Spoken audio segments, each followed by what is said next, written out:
Coccobeianus, le type, la variété Magdovili, la variété Albiflorus, l'espèce et les deux variétés étant originaires du Mexique. L'espèce type, floraison très colorée. La variété Magdovili, fleurs roses, et l'Albiflorus, fleurs blanches, mais parfois légèrement colorées. Ces plantes à fécondation croisée, il faut souvent recueillir le pollen pour pouvoir attendre une deuxième floraison sur un autre sujet. Par la suite, à l'aide d'un pinceau, ce pollen sera étendu sur le pistil pour obtenir la meilleure fécondation possible. Celle-ci obtenue, nous aurons de tout petits fruits. Ils resteront 2 à 3 mois dans cet état. Et dès qu'ils seront mûrs, ils se développeront et prendront cet aspect qui ne restera que quelques jours. Mais il faut, pour obtenir des graines, avoir des fruits bien développés, mais surtout 2 plantes de la même espèce. Et malgré ces conditions, les fruits contiennent très peu de graines. Tous ces facteurs, peu de fleurs, fécondation croisée, peu de graines, rendent notre plante très rare. Heureusement, ces graines ont un très bon pouvoir germinatif. Malheureusement, sur leurs propres racines, elles se développent avec une lenteur désespérante. La seule solution, greffer nos semis. Mais le greffer de façon classique, le résultat est décevant, comme pour cet Ariocarpus lloydii, âgé de quelques années, la plante est complètement déformée. Greffées dans ces conditions, elles font toutes la même chose. C'est pour cela qu'il va falloir s'ouvrir sur d'autres techniques, s'ouvrir sur d'autres méthodes de travail et recommencer à partir de la floraison, essayer d'obtenir des graines pour pouvoir pratiquer ces nouvelles techniques.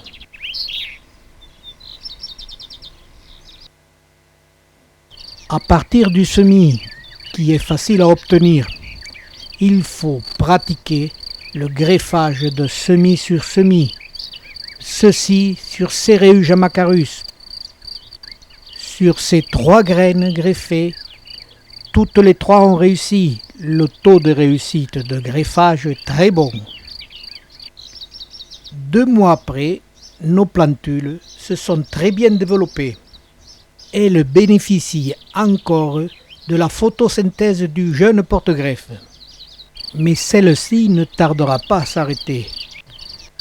4 ans après, nous obtenons des plantes d'aspect normaux qui ne tarderont pas à fleurir et seules les racines du porte-greffe étant utilisées. Malgré cette méthode de greffage de semis sur semis qui donne de très bons résultats, l'on revient quand même sur les mêmes problèmes. Il faut chercher d'autres solutions. Sur cette plante, j'ai prélevé des mamelons que j'ai greffés sur jeunes plantules de Cereus jamacarus, dans le but d'obtenir une multiplication cellulaire. Le greffage est difficile, à peine 30% de réussite. Mais il y a pire encore. Les mamelons qui avaient réussi à souder, au bout de quelques mois, malgré leurs tentatives pour développer une plante, ont tous été rejetés par le porte-greffe. L'ensemble de l'opération n'a été qu'un échec. Mais ces petites plantes si mignonnes méritent que l'on insiste, que l'on tente une autre opération.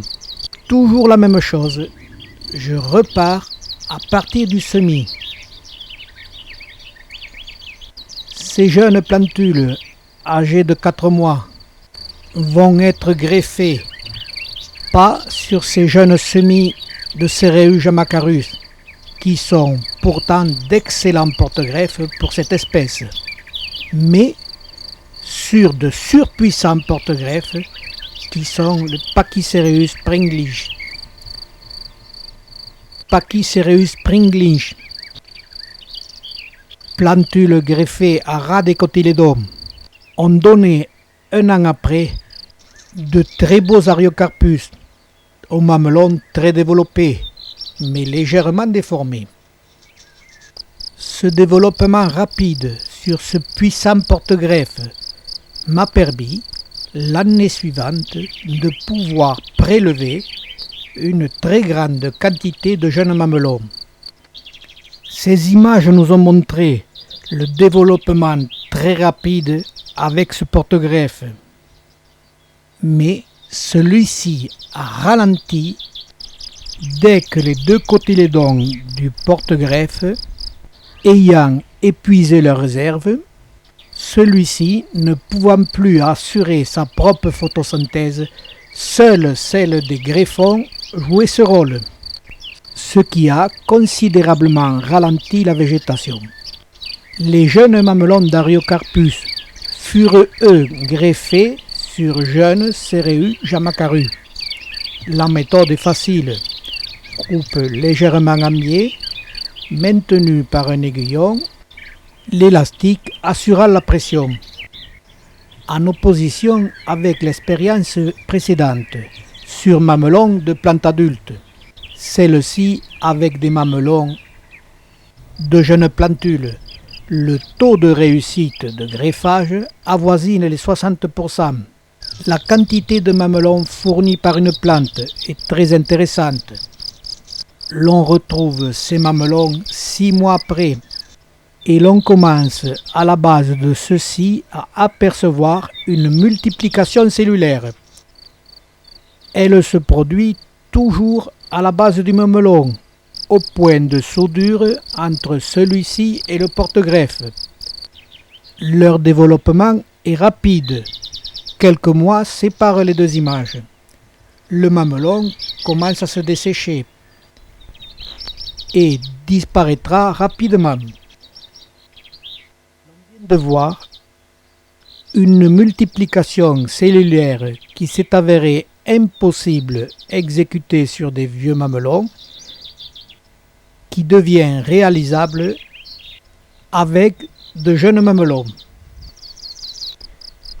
Chaque mamelon, une fois desséché, développe 1 à 2 rejets. Ces multiplications cellulaires sont parfois plus nombreuses, mais toujours déséquilibrées. Pour obtenir le développement des petits sujets, il faut prélever le grand sujet et le surgreffer.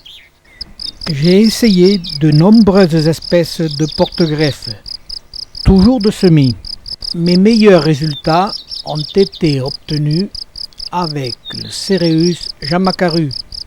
La multiplication cellulaire avec de jeunes mamelons d'Ariocarpus cochobeanus, pratiquée par greffage de semis sur semis, même sur des porte-greffes surpuissants, ne déforme pas les plantes.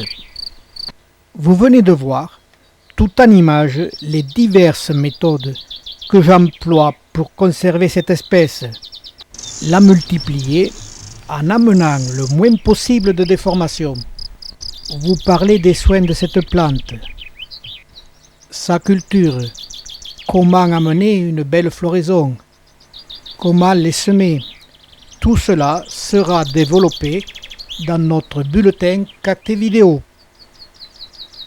Ces magnifiques petites plantes, très recherchées, difficiles à obtenir, lancez-vous dans les méthodes que je viens de vous montrer. Vous pourrez mesurer votre savoir-faire, mais je ne peux pas quitter cette plante sans vous dire et vous montrer qu'elle a des racines d'apiformes très puissantes. Elles en ont même cassé le vase.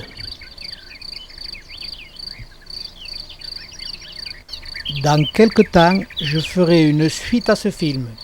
Il y a encore d'autres choses à voir sur Certariocarpus coccobeianus.